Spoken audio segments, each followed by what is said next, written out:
Here we are, ladies and gentlemen, the big day has arrived. The Sue Gray so-called Partygate report is out. Whew, and boy, do most journalists look like all of their Christmases have come at once. For weeks and months now, much of the mainstream media, they've been frothing at the mouth with sheer excitement at the prospect that when we were locked up in our houses, unable to leave, except, of course, to do things like go on protest marches, they were hoping that the Tory party were having nigh-on raves in their offices. Got to be honest, though, I dread to think how many words have been typed about it, how many pages dominated, interviews conducted. There's even been documentaries produced about it.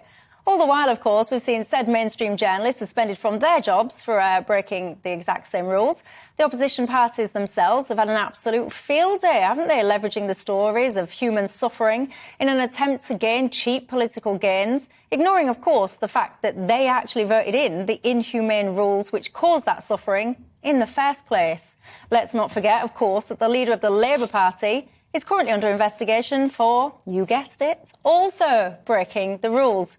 I say often, don't I, that I despair at the cruel rules that meant that many of your loved ones died alone, many of you missed funerals, and many, myself included, by the way, were forced to be alone in hospitals for long periods of time. But these sandwiches and orange juice and booze gatherings at work simply were not the same thing. They simply are not the same.